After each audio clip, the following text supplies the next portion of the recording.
നമസ്തേ, സ്വാഗതം ബി2 ഓർഗാനിക്സിൻ്റെ 65ാമത് എപ്പിസോഡിലേക്ക്. നിലത്ത് പറ്റി വളരുന്ന തണലിൽ വളരുന്ന ഈ സസ്യമാണ് ആനടിയൻ, ആനച്ചുവടി, ആനച്ചുണ്ട, ഗോജിഹ്വ, കാഞ്ഞിരക്ക എന്നൊക്കെ പറയണത്. പറയാൻ കാരണം വേറൊന്നുമല്ല, പേര് ആനയുടെ കാലിൻ്റെ അത്രയും വലുപ്പമുണ്ട്. ശീതവീര്യത്തിലാണ്, സമൂലത്തിൽ ഉപയോഗിക്കും.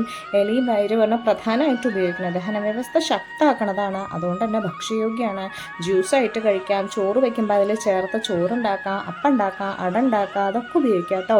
ഹൃദയം, തലച്ചോറ് അതിൻ്റെയൊക്കെ പ്രവർത്തനങ്ങളെ മെച്ചപ്പെടുത്തുന്നുണ്ട്. പിന്നെ പലപ്പോഴും നമ്മുടെ ദേഹത്തുള്ള മുഴകളെ അലിയിച്ച് കളയാനുള്ള ഒരു ശേഷിയുണ്ട്.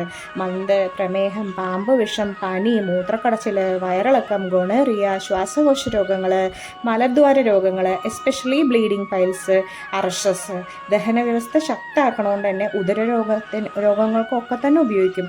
അൾസർ മാറ്റുന്നുണ്ട്. ചർമ്മ രോഗങ്ങൾ, എക്സിമ, കൈവിഷം, മൂലവിഷം, അതേപോലെ ഹൃദ്രോഗങ്ങൾ, താരം പോകാനായിട്ട്, താളിയായിട്ട്, മുടി കൊഴിച്ചിൽ, അകാല നരക്കായിട്ട്, അതേപോലെ നമ്മുടെ താളിപ്പൊടികളിൽ നടുവേദന, വേദന സംഹാരിയായിട്ട്, ഗ്രഹണിക്ക്, ശ്വാസം മുട്ടലിന്, അസിഡിറ്റി മാറാനായിട്ട്, കൊളസ്ട്രോൾ മാറാനായിട്ട്, ആണി രോഗങ്ങൾക്ക്, നേത്രരോഗങ്ങൾക്ക്, നീര് വലിയാനായിട്ട്, വിഷാരിയാണ്. ചെറിയ തരത്തിലുള്ള പ്രാണി കടിച്ചാലൊക്കെ ഉപയോഗിക്കും. പാമ്പ് വിഷത്തിന് ഉപയോഗിക്കുന്നു പറയുന്നുണ്ട്.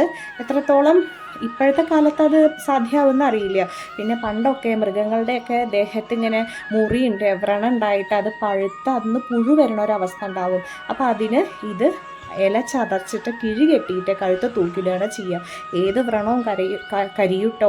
അതേപോലെ ലോ പ്രഷറിന്, വാദത്തിന്, സന്ധിവാദത്തിന് എസ്പെഷ്യലി. പിന്നെ കുടലിൽ നമ്മൾ അറിയാണ്ടപ്പോൾ ഇറച്ചിയുടെ ഒപ്പം ഒരു കഷ്ണം എല്ലോ അല്ലെങ്കിൽ മീമുള്ളൊക്കെ ഉള്ളിൽ ചെന്ന് കഴിഞ്ഞ് കഴിഞ്ഞാൽ അത് അലിയിപ്പിച്ച് കളയാനുള്ള, അല്ലെങ്കിൽ അത് ദഹനവ്യവസ്ഥയുടെ പുറന്തള്ളാനുള്ള ഒരു കഴിവും കൂടി നമ്മുടെ ആനടിയനുണ്ട്.